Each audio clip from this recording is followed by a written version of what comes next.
Então é bom estar com vocês, quinta-feira, dia 31, terminando aí o mês 7. Uhum. Estamos terminando o mês 7. Mas aí você perguntou, a Marta perguntou, né, se eu acredito, se existe mesmo o livre-arbítrio, né? Não, se a E, nossa capacidade é mínima se do a nossa É, capacidade é mínima de é, livre-arbítrio, sim, eu acredito que sim. eu também. Acredito que sim. Ou acho que é meio a meio, tá? é, É, Eu acho que a diferença entre o livre-arbítrio e o destino tá no grau de consciência que a gente consegue alcançar, né? pois é por isso. E eu gosto muito daquela, de uma frase, eu acho, não sei de quem que é, na verdade. O pessoal atribui ao Jung, mas eu não sei de quem que fala que destino é a gente conseguir fazer o que é de nossa responsabilidade de bom grado, né? A gente conseguir assumir aquilo e falar assim, tá, isso aqui é meu de fazer, né? Eu acho legal, porque tem uma referência de Saturno, né? Porque quando a gente consegue gostar, né, do ofício, gostar da responsabilidade, a gente alcança uma liberdade de consciência, de um monte de coisa, né? Eu acho Por muito legal. aí você tira já que quantos por cento da humanidade não vive isso? Na verdade, assim, pensando, já puxando o assunto, né? A gente está falando do signo de Leão, né? E aí o signo de Leão, ele representa essa coisa do eu sou, né? E aí como o Leão, o regente é o próprio Sol, né? Então todos nós temos uma ligação forte com o signo de Leão, porque todos nós temos, né, o Sol, né? Que representa esse nosso caminho da gente conseguir buscar quem a gente é, buscar o nosso caminho, buscar a A nossa nossa, realização, o a nosso, nossa né, essa individuação. individuação, né? Então, a vida é um, é uma oportunidade, né? Uhum, E aí, na verdade, a nossa cultura, né? Família, sociedade, e aí essa coisa mais corporativa, na prática, nos desvia da nossa natureza. A nossa uhum. cultura, a nossa criação, os nossos pais, né? E não por culpa deles, né? Por culpa do contexto que os pais dele, que a cultura é assim já mesmo. Então a gente vai meio que se distanciando de quem a gente é, ou do nosso próprio caminho. E aí Começa depois mesmo por eles, porque eles começam, não faz isso, não faz aquilo, no fim a gente não pode fazer nada. sobre isso. E aí é. chegar lá na frente, geralmente, né, perto dos 30 anos, ali no retorno de Saturno, e a gente começa a despertar, fala assim, nossa, e aí começa essa jornada de autodescoberta para quem consegue ter É, essa oportunidade aí. Rodrigo, você não acha que o, o ego de leão pode atrapalhar um pouco quando assim é como se ele fosse autossuficiente ou pensa que é, não digo todos, eu estou falando do signo em si.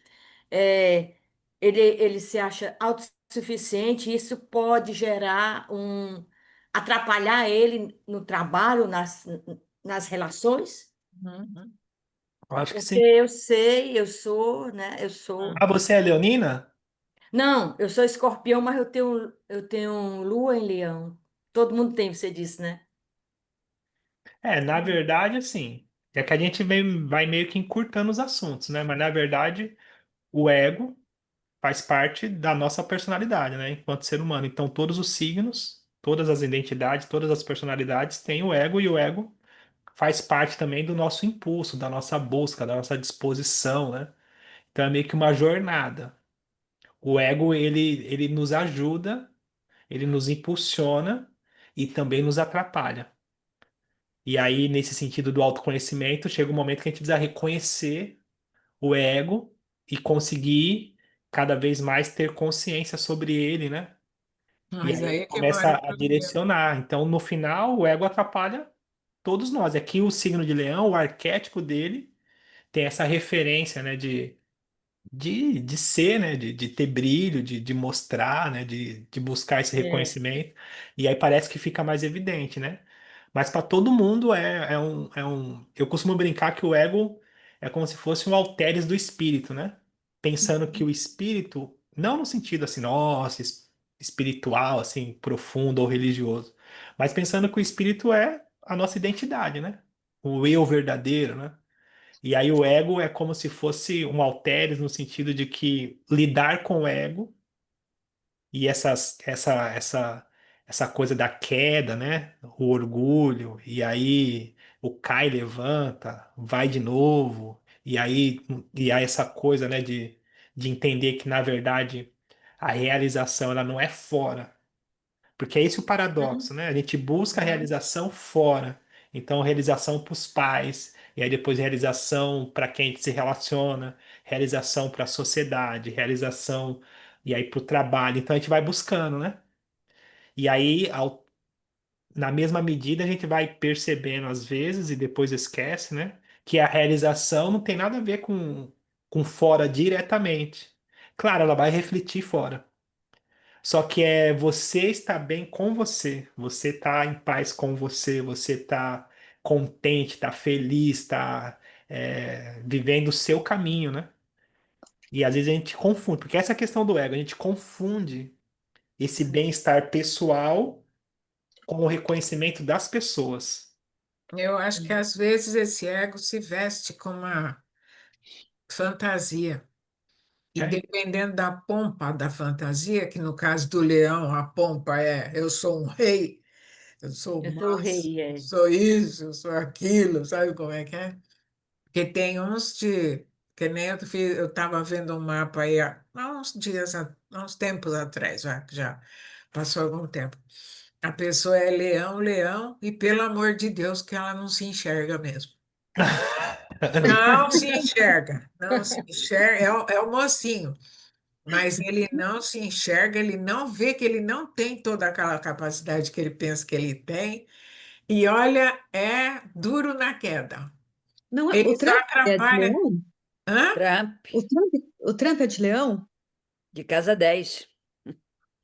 É, Então, Nossa, Glória, aceita. como você está leão diferente. poderoso, né? Você prendeu o cabelo, eu não sabia que era você. Prendi a Juba.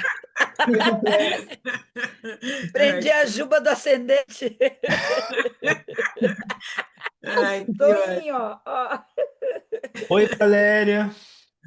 Valéria tá por aí também. Sim, Opa, tudo bem? Tudo bem, sim.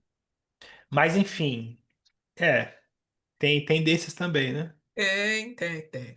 Tem de Essa- tudo. enfim, é uma jornada, porque também, se a gente for pensar no sentido mais profundo, o ego, ele não descansa. Não pode, É como imagina. se ele acordasse primeiro do que a gente, assim, na É, verdade, né? sim, E para aí, o que eu tô fantasia. falando é que, assim, tudo que a gente tem de informação, tudo que a gente busca, o ego também tem o mesmo acesso, né? Sim. Então, é uma dança, né? De conseguir se fazer presente, né? De Hum. conseguir falar, não, tá, isso aqui que é importante, não se distraia, né? É um negócio, né? Enfim, que representa. Parece aqueles dois cavalos, sabe? Tem uma carta no tarô que tem a carruagem e tem dois cavalos, duas esfinge, uma branca, outra preta, que é para o Yang e o Yin, que é para contrabalancear a coisa. Então, se um corre para cá, outro corre para lá, você tem que juntar. Você tem um trabalho danado para manter a coisa sob equilíbrio. E aí, pensando nos aprendizados nesse signo de leão mesmo, que serve pra gente também, né? Que por exemplo, a gente conseguir aprender a ver a gente mesmo pelos nossos próprios olhos. Pode parecer simples, mas no geral a gente é, busca e está sempre na disposição do reconhecimento das pessoas. E aí, quando a gente consegue ser o nosso próprio observador, isso muda uma chave.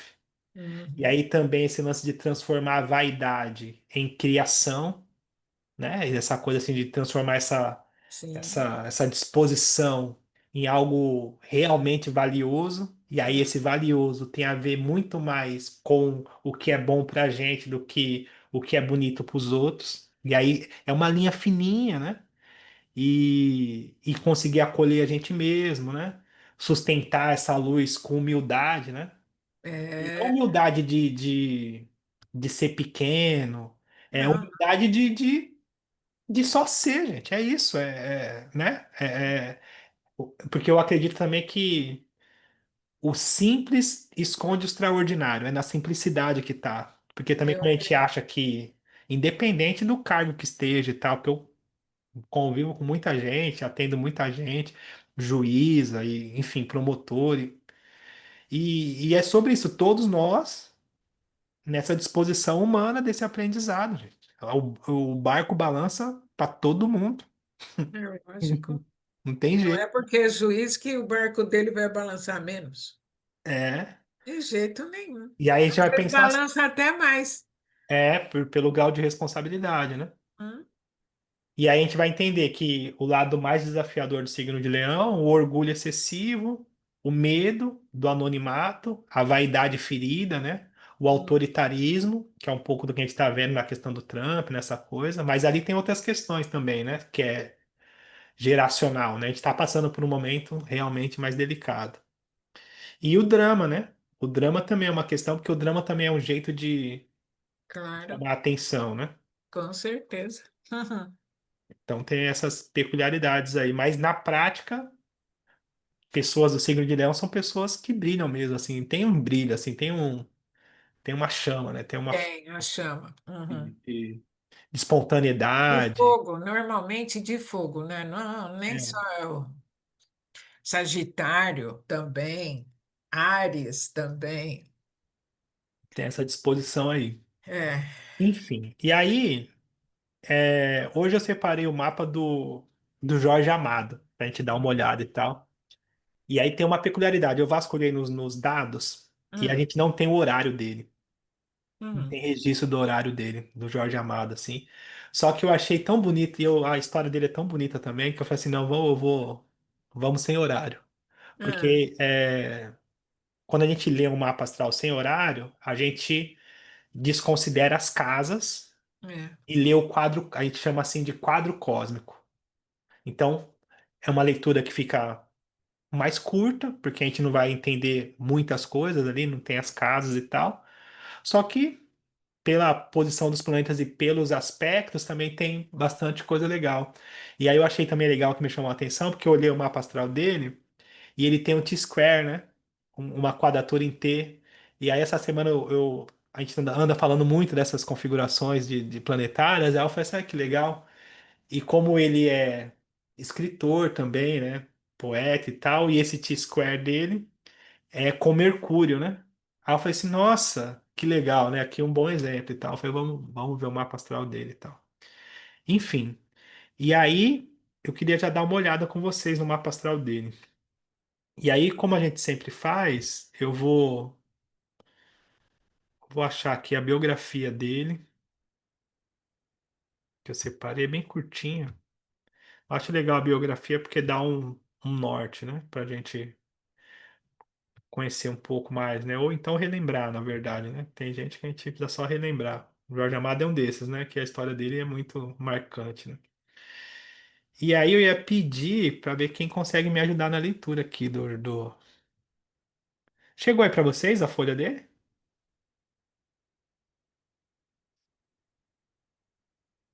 Chegou? Quem consegue me ajudar a ler? Uma de cada vez. Sempre tem briga nesse momento que eu sei. Posso ler? Então vai lá agora. Vai logo, senão tem mais gente que quer ler. Vai. Nasci... Jorge Amado, Nascimento e Origem. Nome completo: Jorge Leal Amado de Faria. Nascimento: 10 de agosto de 1912, em Itabuna, Bahia. Filho do coronel João Amado de Faria e de Eulália Leal. Criado entre Ferradas, Ilhéus e Salvador, regiões que seriam cenários recorrentes em sua obra. Início da vida literária. Aos 14 anos, já integrava a vida cultural de Salvador. Fundador da Academia dos Rebeldes, grupo responsável por renovar a literatura baiana nos anos 1920. Em 1931, publica seu primeiro romance, O País do Carnaval. Formação: Bacharel em Direito pela Faculdade Nacional do Rio de Janeiro, 1935, mas nunca exerceu advocacia. Atuou como jornalista e ativista político, sempre comprometido com as causas populares. Engajamento político. Filiado ao Partido Comunista Brasileiro, PCB, por décadas. Em 1946, foi eleito deputado federal por São Paulo. Apresentou e aprovou a emenda constitucional que garantiu a liberdade religiosa no Brasil, protegendo cultos de matriz africana. Teve o mandato cassado em 1948, com a criminalização do PCB. Exílios e vida internacional. Viveu no exílio na Argentina, Uruguai, França, Tchecoslováquia e Rússia. Mesmo perseguido pela CIA e pela KGB, nunca abandonou o compromisso com o povo e com a justiça social. Rompeu com o PCB em 1956, após a denúncia dos crimes de Stalin. Obra literária. Autor de 49 livros traduzidos em mais de 50 idiomas e publicados em 80 países. Maior romancista popular do Brasil, superado apenas por Paulo Coelho em vendas totais. Sua obra possui duas fases principais: fase social e política, Cacau, Jubiabá, Capitães de Areia, Os Subterrâneos da Liberdade. Fase crônica de costumes, Gabriela, Cravo e Canela, Dona Flor e seus dois maridos, Tieta do Agreste, Tenda dos Milagres. Adaptações e reconhecimento popular. Jorge Amado é o autor brasileiro mais adaptado para o cinema, teatro e televisão. Suas obras inspiraram enredos de escolas de samba, programas de TV e peças internacionais. O romance Dona Flor e seus dois maridos se tornou ícone da literatura e da dramaturgia nacional. Religião e ancestralidade. Apesar de se dizer materialista, era iniciado no candomblé, com título de Obá de Xangô, no Ilê Axé Upô Afonjá. Relacionava-se com grandes sacerdotisas como Mãe Menininha do Gantuás, Mãe Estela e Mãe Olga de Alaquedo. A ancestralidade afro-brasileira é elemento central em sua obra, especialmente em Tenda dos Milagres e Orixás, deuses iorubás na África e no Novo Mundo. Prêmios e honrarias. Recebeu o Prêmio Camões, 1994, maior reconhecimento da literatura em língua portuguesa. Doutor honoris causa por universidades no Brasil, França, Itália, Israel e Portugal. Condecorado como grande oficial por ordens de honra da França, Espanha, Portugal e Venezuela. Membro da Academia Brasileira de Letras. Eleito em 1961 para a cadeira 23, José de Alencar. Cartas e correspondência. Deixou mais de 100 mil cartas catalogadas com nomes como Graciliano Ramos, Mário de Andrade, Drummond, Neruda, Garcia Marques, José Saramago, Glauber Rocha e Monteiro Lobato. Suas cartas estão sob custódia da Fundação Casa de Jorge Amado, com acesso público previsto para 2051. Vida pessoal. Casado com a escritora Zélia Gattai, com quem teve 2 filhos, João Jorge e Paloma. Teve uma filha do primeiro casamento, Eulália, falecida precocemente. Viveu por décadas no bairro do Rio Vermelho, em Salvador, onde hoje funciona a Casa do Rio Vermelho, memorial vivo de sua vida e obra. Morgado. Faleceu em 6 de agosto de 2001, aos 88 anos, por parada cardiorrespiratória. Suas cinzas e as de Zélias estão depositadas no jardim da Casa do Rio Vermelho. Em 2017, uma nova espécie de sapo foi batizada em sua homenagem, Philodictes amado.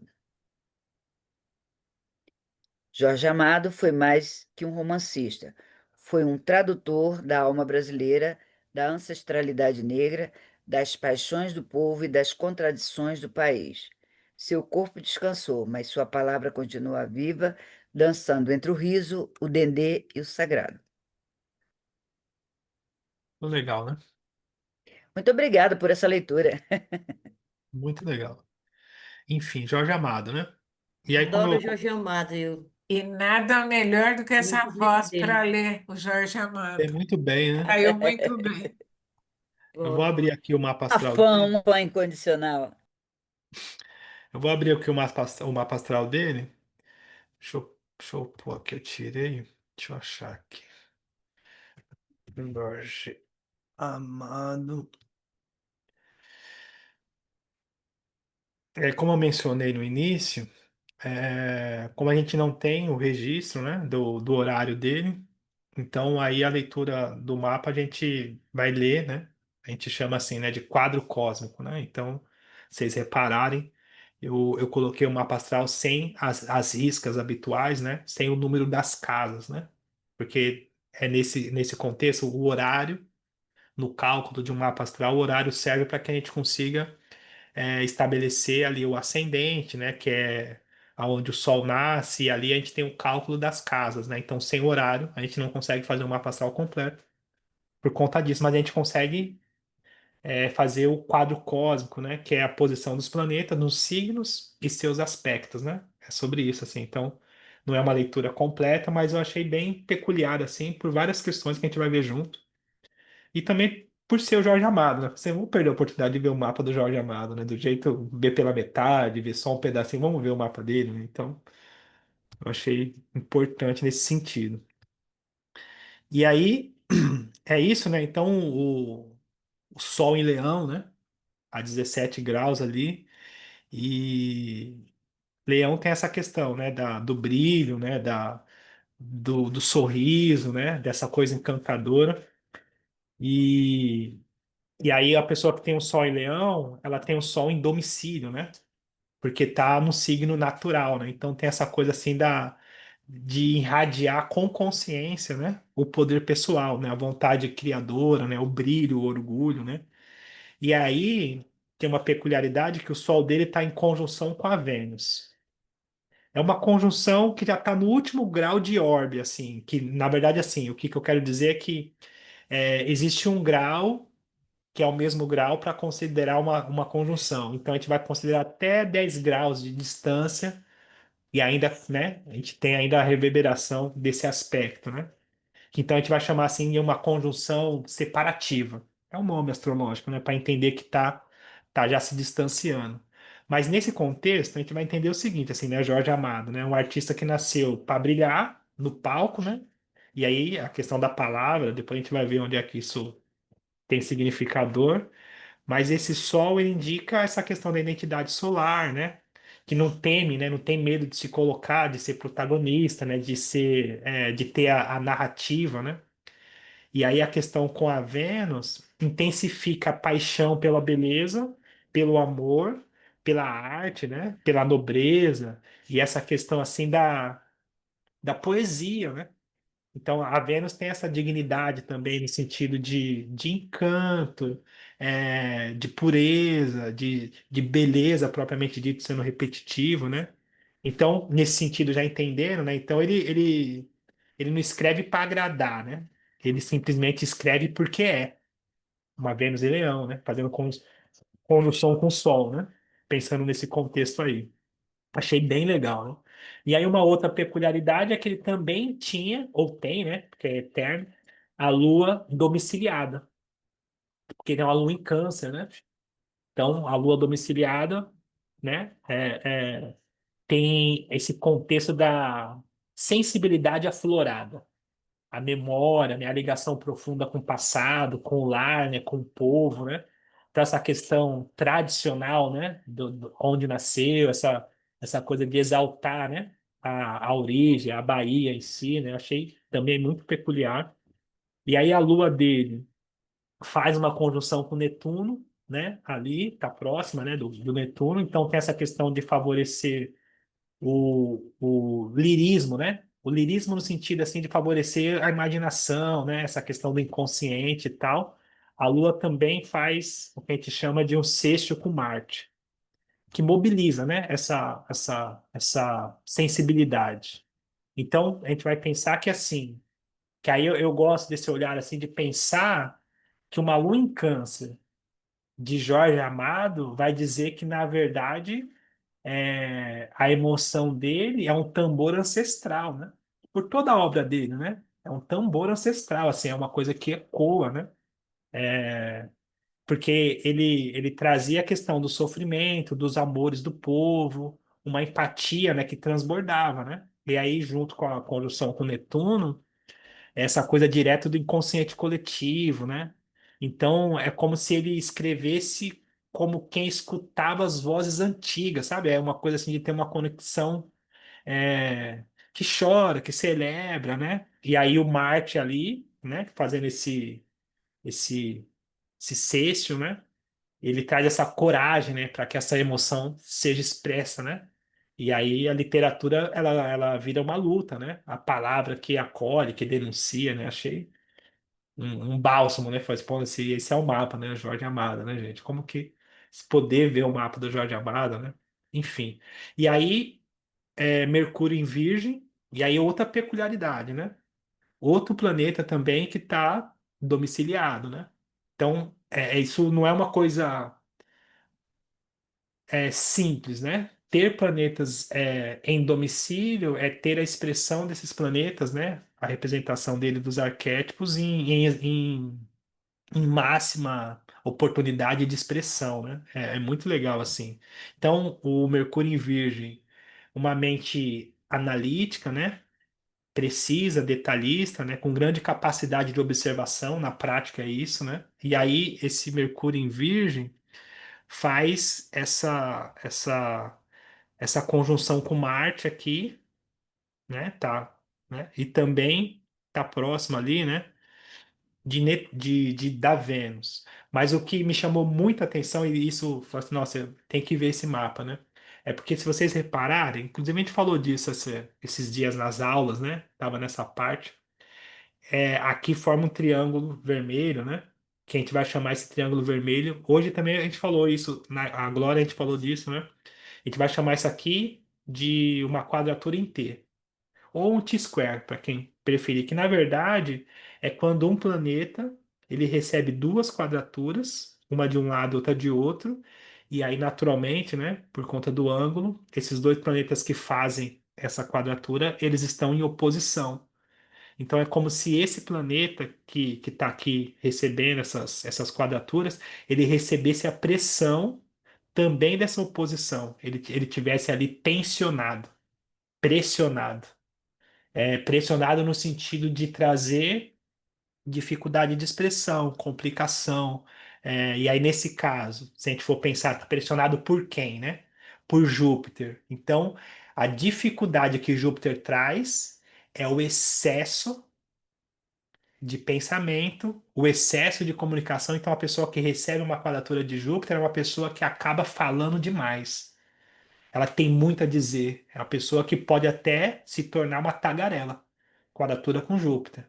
E aí, a peculiaridade é porque, ao mesmo tempo, ele recebe uma quadratura de Saturno. Então, uma pressão sobre o excesso e uma pressão que esse excesso tenha responsabilidade. E aí já, não, aí já muda, né? Já não é a pessoa tagarela. Então, é uma pressão para que você fale muito, mas fale com sustentação e com responsabilidade. Então, aí cria o que a gente está falando no curso, cria um complexo. O complexo é quando a gente cria essas contradições, esses nós. E a gente vai precisar de rebolado, né? Para conseguir fazer com que aquilo flua, né? Conseguir atender isso, né? Então, achei muito peculiar esse, essa questão dessa quadratura, né? De Saturno e de Júpiter. Que na verdade a gente vai entender que é uma quadratura em T mutável, né? Porque está em signos mutáveis, né? O Virgem e o próprio Gêmeos e o próprio Sagitário, né? O Júpiter também está domiciliado no signo, né? Então, outro planeta domiciliado, né? A gente vai entendendo por que que a pessoa é, deixou o nome marcado na pedra, né? Porque ele fala assim, tá, estamos entendendo, né? Mesmo sem as casas, né? É muito simbólico a gente perceber isso aí. Então, esse Mercúrio, ele vai representar um campo de batalha simbólico, assim. E aí, porque ele recebe essas tensões, e aí o idealismo, né, como eu falei, e a censura. O idealismo de Júpiter e a censura saturnina. Então, a gente vai entender que é uma mente que se liberta através das palavras, mas sabe o peso que cada palavra tem. Então, o Júpiter, ele oferece essa questão da esperança e tal, e o Saturno cobra o rigor, né? Então, a gente vai entender que vamos pensar assim, né? Esse Mercúrio tendo que escrever sobre o jogo de dois deuses, né? Pensando de uma forma simbólica, né? Um que sonha e um que cobra, né? Ao mesmo tempo, né?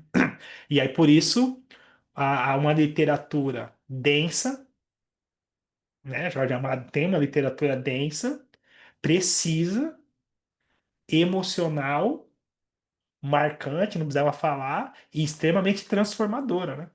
Como a gente viu na biografia dele, né? Então, ele é um escritor mais requisitado pelo cinema, pela arte, pela música, pelas novelas, né? Então, é, é como se ele dissesse, né, que usar a dor com beleza, né, e o sonho como lucidez, né? É uma peculiaridade nesse sentido, assim, achei muito legal, assim, esse contexto, né?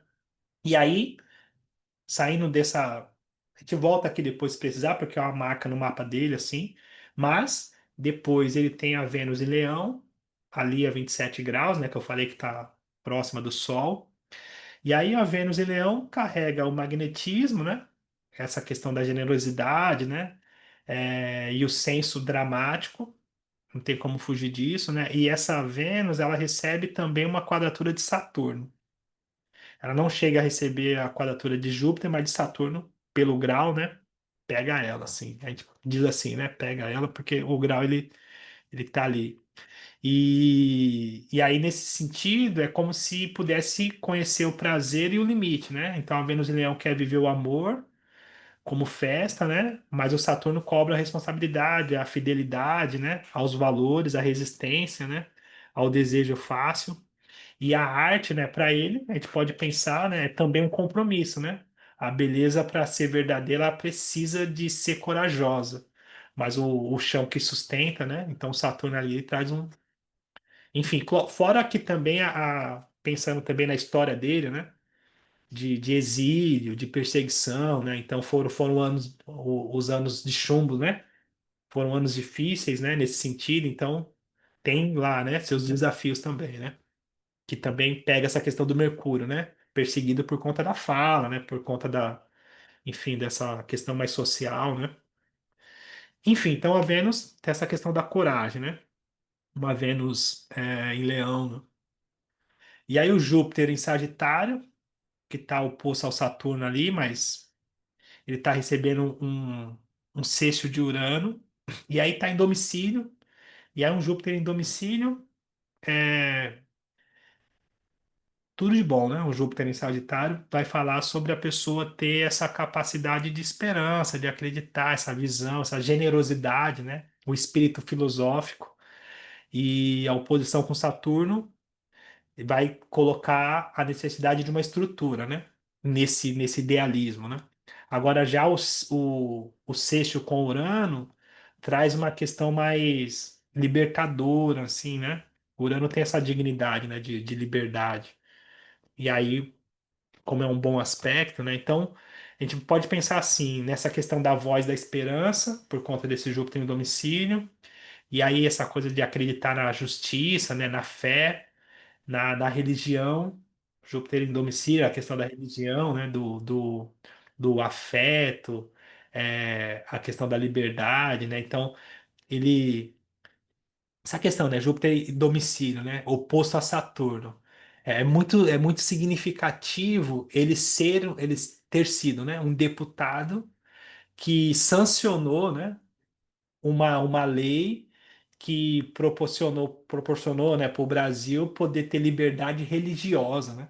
Então é muito significativo, né, dessa condição, né?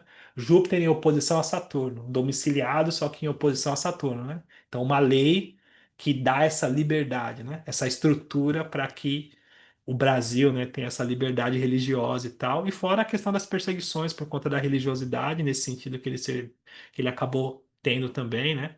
Mas também essa questão da obra dele transitar entre o sonho, né, entre a dureza da vida, sem nunca abandonar o compromisso coletivo, né, sem nunca. Eu já abro, já ouvi, viu, Glória? Já, a gente já chega aí. O compromisso com a coletividade, né? Por conta desse Júpiter, né? Eu achei também muito peculiar. E aí o Saturno em Gêmeos, é, que a gente vai entender que ele está em exílio, né?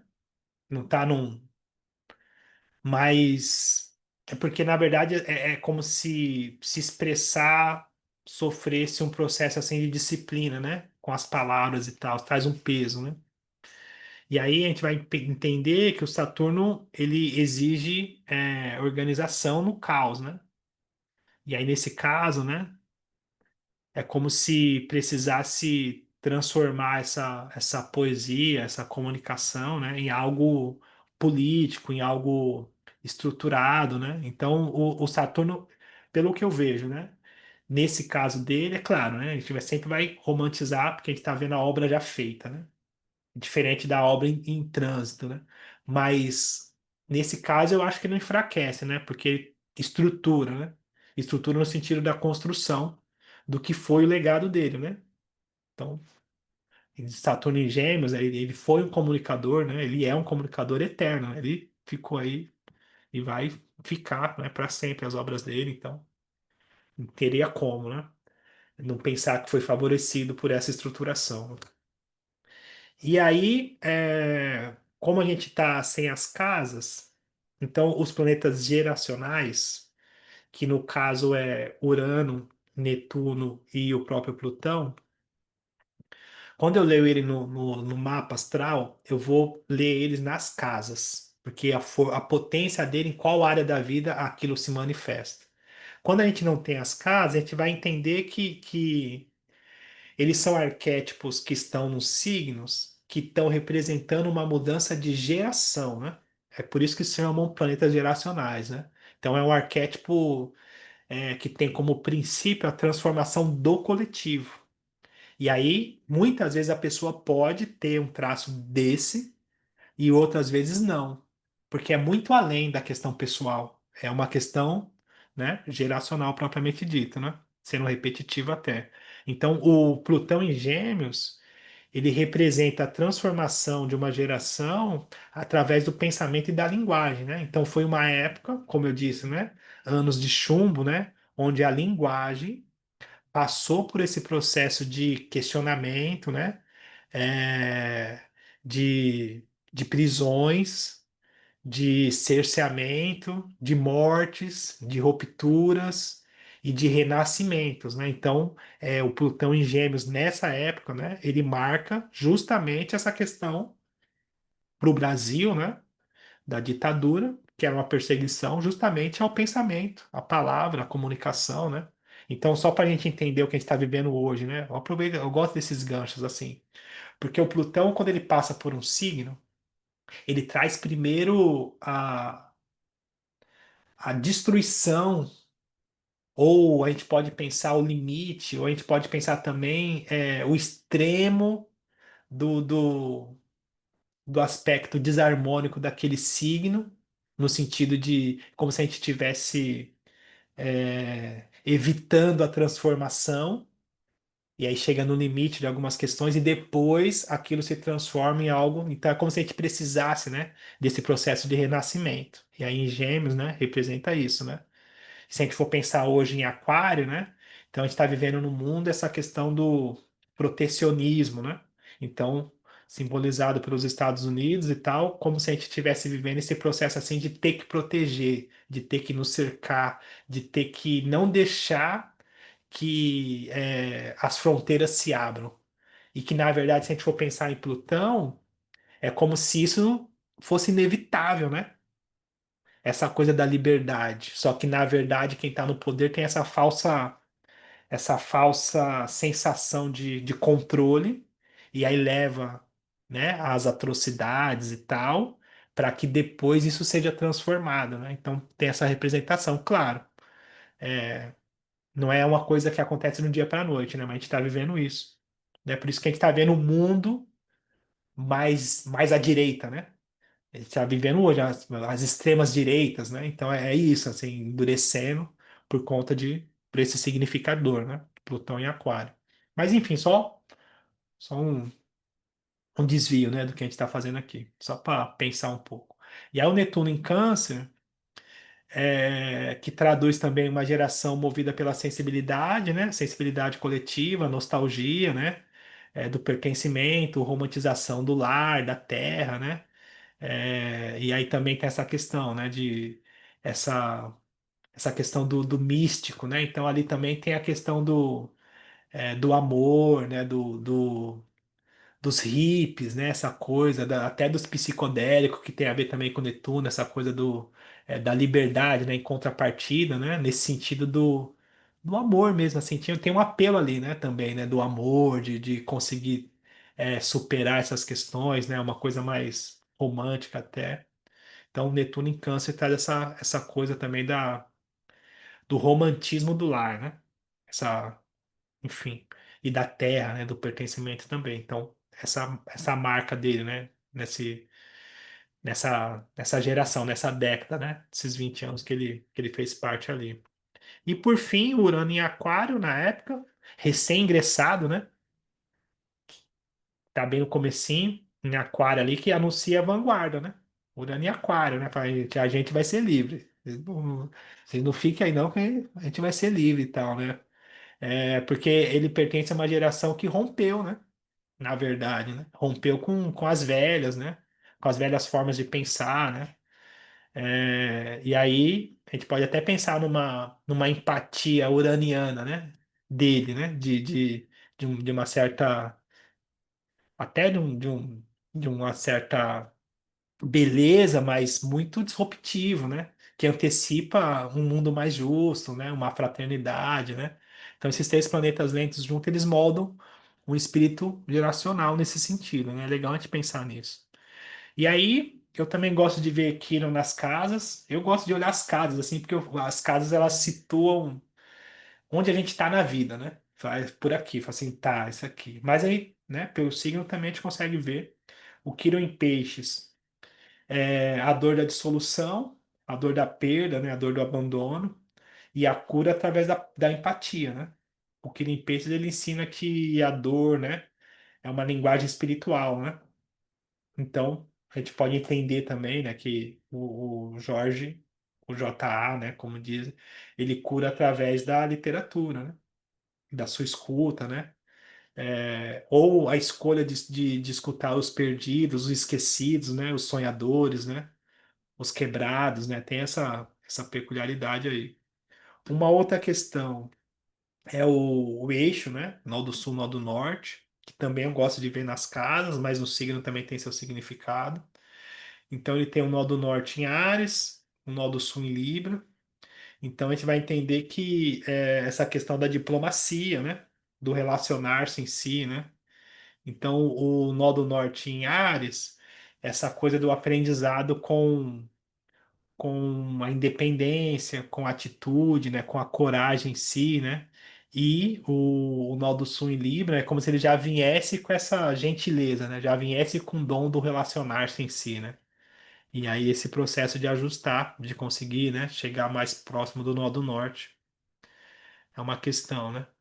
E aí, no geral, né, o planeta predominante é o próprio Mercúrio, por conta não só, né, dele ser um poeta, dele ser um escritor, né, escreveu quase 50 livros, né, 49, e a literatura dele ter marcado tudo, mas a gente entender o símbolo, né, dessa quadratura em T, dessa tensão que esse Mercúrio recebe. E aí a gente falou isso ontem também na aula, né, do terceiro módulo, sobre como esses complexos, quando a pessoa se permite, né, eles viram caminhos de joias preciosas, né? Então, quando eu leio o mapa astral, né, é justamente buscando um caminho de harmonização em meio que o céu propõe, né? Então, não é uma coisa assim de isso é esse pronto, né? É qual o caminho que isso propõe. Nesse caso, né, ficou bem marcado, né? O Júpiter e o Saturno fazendo uma tensão com o Mercúrio, né? E essa oportunidade, né, de crescimento. E no caso do T-Square, a solução, porque aí seria legal as casas, né? Porque quando a gente pensa também num aspecto desse, a solução é o signo oposto, que no caso é o peixes, né? E a casa oposta. Então, se a gente for pensar só no signo, então, esse Mercúrio está pressionado por Júpiter e por Saturno. E aí, o que isso quer dizer? Fala assim, tá, então a pessoa tem a mente muito expansiva, tem muito para comunicar, só que ao mesmo tempo ela não consegue falar de qualquer forma porque ela precisa de uma estruturação, tem medo de errar e todas essas coisas. Como é que eu faço com isso? A gente vai olhar o oposto. Então, no caso, peixes, né? Então, busca uma espiritualidade, busca uma poesia, busca uma música, busca uma coisa mais. E aí, às vezes, parece que não tem nada a ver, só que ali o lado oposto, nesse caso, né, é onde destrava. E aí, se a gente for entender, né, que nesse caso dele, a questão poética, representada pelo signo de Peixes, né? Ela dá essa abertura para que essa seriedade, essa profundidade, essa densidade que é a denúncia dele ganhe o mundo, né? Então, o Peixes, porque não é uma coisa estanque, né? Como seria o Mercúrio em Virgem, né? Foi uma coisa mais lúdica, então, ressaltando essa questão da quadratura inteira, né? Desse T-square, assim, eu achei bem legal. E aí, dispositor final do mapa dele. A gente tem três planetas em domicílio, né? Tem o próprio Mercúrio, tem o Sol. Ah, não, tem a Lua também e tem o Júpiter. Então, a gente não, nesse caso, a gente não tem dispositor final, é Urano isso. também. Ah, Urano também. A gente não tem um dispositor final, né? Um dispositor final. Tem esses cinco planetas em domicílio e tal. Mas eu gostei do Júpiter, né? Sou tendencioso, mas gostei do Júpiter e do Mercúrio. Gostei no sentido assim de entender a profundidade que isso teve, né? No sentido, primeiro o Júpiter pelo sentido espiritual, que foi um guia no sentido da justiça, sentido religioso, isso ficou muito evidente na carreira dele. E o Mercúrio por conta desse aspecto aqui que eu falei, né? E a questão do Sol, né? Também, o Sol nem se fala, né? Agora a Lua Netuno, né? Também achei uma coisa bem peculiar. E ah, acho que é isso, né? De mais peculiar. Tem a parte da fortuna que está em Libra, mas eu gosto também de ver ela nas casas. Mas eu achei bem legal mesmo. Esse mapa dele, bem Jorge Amado, né, gente? Foi, nossa, que privilégio poder ver o mapa de Jorge Amado junto com vocês, né? E a Glória queria falar uma coisa. Desculpa, Glória, eu só não parei porque quando começa o raciocínio, aí depois se eu paro, eu não volto mais. Mas você explicou na sequência, porque eu ia perguntar, que eu observei que Urano estaria domiciliado, né? Aí você, em seguida, você apontou em Ah, tá. Aquário. E o que eu achei interessante no mapa é que eu estudei um pouquinho além da afinidade com a temática de Jorge, esse Júpiter dele em Sagitário, dos grandes estudos, né, as honrarias que ele recebe, na questão do candomblé, Obá de Xangô, ele é um dos 12 obás do Opô Afonjá, os olhos da casa, então é uma honraria máxima na graduação do iniciado, eu não sei se ele foi iniciado, mas ele recebe esse título, fora o doutor honoris causa, tudo isso. A questão política me chamou também a atenção, porque algumas colegas aqui sabem que eu acabei de escrever uma biografia, e o biografado é contemporâneo, e também foi filiado ao Partido Comunista Brasileiro, né? E é uma geração. E por conta da questão de Stalin, ele também saiu do partido. Eu achei assim, bem como o nosso querido fala, bem peculiar para minha experiência pessoal. Tá olhando aí pro mapa do Jorge. Maravilhoso. É muito legal. Muito legal. Enfim, vocês querem falar mais alguma coisa? Alguma dúvida, alguma coisa? Não, eu quero, é só uma questão. Uma vez em alguma literatura eu vi que daria para começar o mapa pela Roda da Fortuna, como casa um. Você já ouviu isso ou eu que estou enganada? Vocês já ouviram falar disso? Eu já ouvi falar, mas eu não acho não. Não? Não. É que eu Mas fiquei tem, mas olhando assim tem. no mapa dele, começando pela casa um em Libra. Daí eu acho que tem um pouquinho a ver com ele, não Ah, tem? sim. Sim, Porque daí o Júpiter cai na casa 3 é verdade. em Sagitário, que daí ele escreve. Daí eu comecei a pensar nesse aspecto. Daí tem até um certo significado, para mim, né? Sim, sim. Olhando assim. É, eu já Interessante. li também, mas enfim, eu tenho E os dúvidas. seus ressaltos. Não sei. E por que seria a roda É, da fortuna? porque tem uma relação, né? Na Não verdade, a sei. parte da fortuna é uma das partes árabes, né? Então é um estudo mais detalhado. Que na verdade os árabes eles desenvolveram um tipo de estudo que é o ponto médio. Pegar dois pontos, calcular o ponto médio e ali tem uma parte. Então não tem só a parte da fortuna, tem muitas partes. O estudo árabe, né? Tem muitas partes mesmo. Acho que aqui vocês conseguem ver aqui?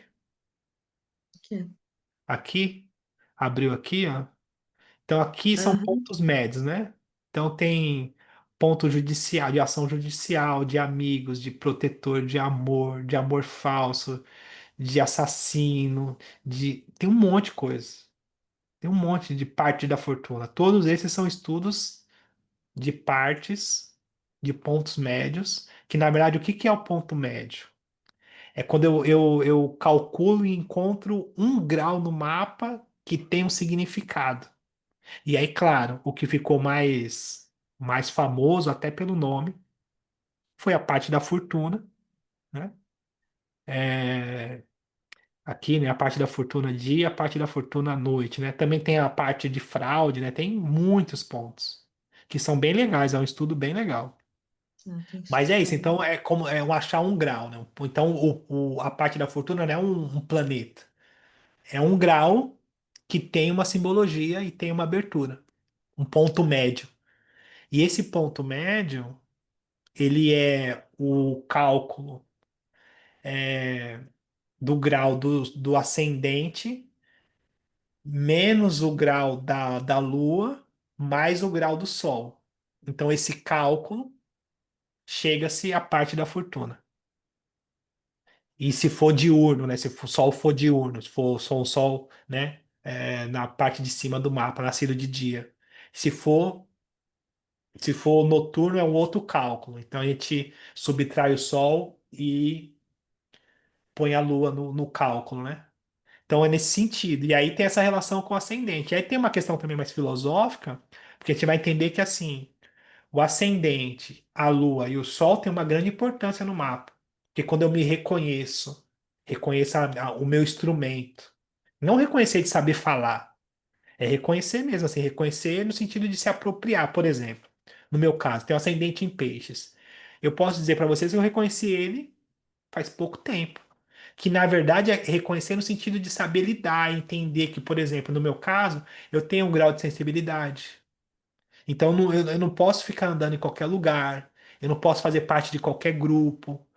Tá perto do mar me ajuda, porque isso me ajuda a limpar, eu conseguir filtrar o que é meu, o que é do outro. Então, reconhecer, porque, por exemplo, a parte negativa do signo de peixes é o vitimismo. Só que o vitimismo, você não se responsabiliza, você não faz nada. Então, tá, você tá sofrendo isso, tá sendo influenciado, e o que que você faz? Qual que é a sua parte? E aí, se apropriar, é você falar assim, tá, entendi. Não é nem um nome, né? O nome é só um jeito de conhecer, mas é entendi, fala assim, tá, então eu não posso, eu preciso me preservar mais, já que dá, porque o signo de peixe tem uma coisa, né? Ele vai embora no que é do outro.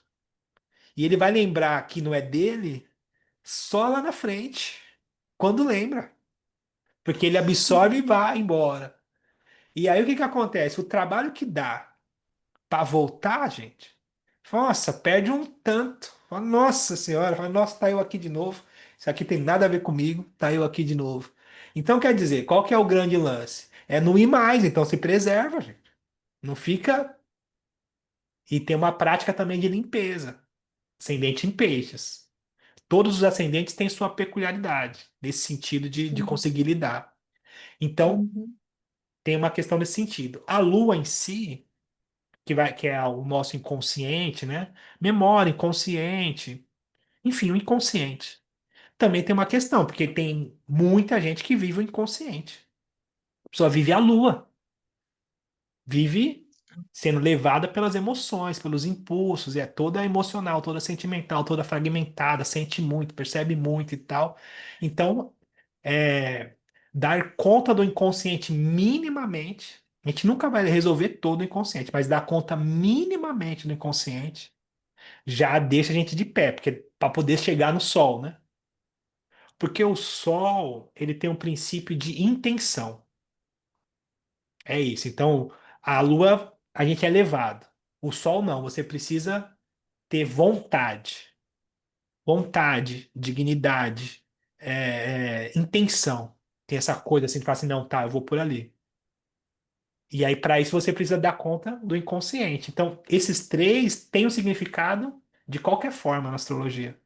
E aí, a parte da fortuna, ela vai dizer que é o seguinte: quando a gente consegue reconhecer e alinhar essa tríade, a gente encontra a nossa fortuna no mapa. É isso. Então a gente abre a Uhum. fortuna no mapa. E aí o ponto médio vai falar assim, tá, e onde é essa fortuna? E aí no caso dele tem a fortuna em Libra. Então a fortuna é o relacionar-se, é a diplomacia, é a troca, é o compartilhar nesse sentido de saber entrar e sair em qualquer lugar, de fazer parte de várias questões, né? É o dom da palavra, né? O dom do relacionamento, Libra. E aí, se a gente consegue Uhum. saber a casa, e a gente vai Sim, entender, fala assim, tá, então você tem um dom, né? Então você vai abrir. Claro, não é uma mágica, né? Mas é uma fortuna. Nesse sentido, uma fortuna no sentido da pessoa ser afortunada, né? Não fortuna física, né? Pode ser também, mas sim. não isso, não é isso, né? Entende? Então, essa peculiaridade aí das partes, né? Das partes árabes. Legal, né? Falam de Uhum. sorte, né? A roda da fortuna. Mas não é uma sorte que cai do céu, é uma sorte que você procura. É, pode ser sorte. Eu não gosto de falar que é sorte, assim, que parece que. Que cai do céu, né? É, Glória, você quer falar? Não, é que sempre quando faz a leitura desse tipo de mapa que não tem um horário, haveria sim uma mínima possibilidade da gente inferir um ascendente pelo conjunto da obra? Não, né? eu acho difícil. Difícil, né? Assim, tem. Mas é difícil, né, gente? A gente afirmar isso, né? É difícil. Mas, por exemplo, se a gente consegue saber o período que eu digo assim, foi de manhã, À tarde, Aham. à noite, tarde, foi a madrugada. Já madrugada, foi fica à noite. mais. É. A gente tem uma técnica que é a retificação horária. Ah, Uhum. tá. Então, por exemplo, quando as pessoas me procuram, falam, ah, não tem horário. E aí você tem uma ideia, ah, minha mãe falou que eu nasci na quando estava começando a novela das 6, ou quando estava passando a sessão da tarde, ou foi bem de manhãzinha, eu acho que foi perto da, mas não sabe. Então eu preciso saber um ponto de partida, de no mínimo um período. E aí eu vou pegar com a pessoa sete, eu gosto disso, né? Eu pegar sete acontecimentos na vida, tanto positivos quanto negativos. Casamento, separação, nascimento, perda, estudo, entrou na faculdade, entrei no tal emprego e tal, sete acontecimentos nesse sentido. E aí eu consigo calcular. Porque aí eu vou usar o cálculo secundário, a lua progredida e a lua pré-natal, um cálculo. E vou, é como se eu voltasse no tempo. Hum, Uhum. Eu vou lá, tá, eu casei tal data. Aí eu vou voltar no tempo e ver quais aspectos tinha nessa data. uhum, E aí eu vou Hum. pegar o aspecto, assim, tá, tinha aqui um aspecto de Saturno e um aspecto, um trígono, né? Um trígono de Saturno e Vênus a tal hora. Aí eu falo, tá, isso aqui tem a ver com o casamento. Eu falo, tá, ok. Aí eu vou pegar, meu filho nasceu tal data, eu vou lá olhar todos os aspectos. Aí eu consigo ter uma faixa do tempo. Aí o uhum, filho, nascimento de filho, é, Júpiter na casa 5 ou Júpiter com Vênus, que é nascimento de filho, que é um significado. Eu falo, Ah, então, beleza. Ah, eu tive uma perda, minha mãe morreu, tal data, eu vou lá olhar. Aí, morte, Plutão, Urano, ou, enfim, casa 8 e tal, e aí eu falo, tá, aqui tá o horário. E aí eu junto todos e eu consigo aferir, aí eu consigo aferir um horário. Falo assim, tá, isso aqui, entende? ah, Mas olha, é na caneta, né? Dá um trabalhinho nesse sentido. e sabe, juntando com isso aí que você está falando, não daria para fazer, segundo o ponto médio que você mostrou a lista aí, que eu acho muito legal, todas essas partes arábicas aí, porque lá tem casamento, fica entre o ascendente, o Sol e a Lua, Vênus, não sei o que, não sei o que lá. Tem todos os graus aí, eles estão constando em toda a parte da mandala aqui, né? Sim. Não dá para a gente fazer alguma coisa com esses graus, porque tem aquele estudo que é que a pessoa estuda só pelos graus, que nem aquela Mônica Bonfilho, uma coisa assim. Ela só estuda por graus. Será que são esses daí? Pode ser Ela esse. não faz um desenho do mapa. Quando ela mostra lá que ela está lendo o mapa da pessoa, ela mostra um papel que só tem número, não tem desenho. Então eu falei, gente, será que é isso que ela usa? Não sei, Estuda não conheço pelos o graus. trabalho dela. É, também não conheço nada disso, mas eu acho interessante, porque tudo que a gente não, a gente desconhece, a gente tem é. atenção Causa naquilo. curiosidade, né? Legal. Exato, exato. E Enfim, daí, você acha que dava para fazer? Caçando aí? porque na verdade o ponto médio ele se calcula já tendo, né? Já tendo os graus, né? Ah, é. Ah, Ah, Não verdade. teria Bom, o mas ponto pelo médio se menos não no tivesse. dia do nascimento você tem os graus, né?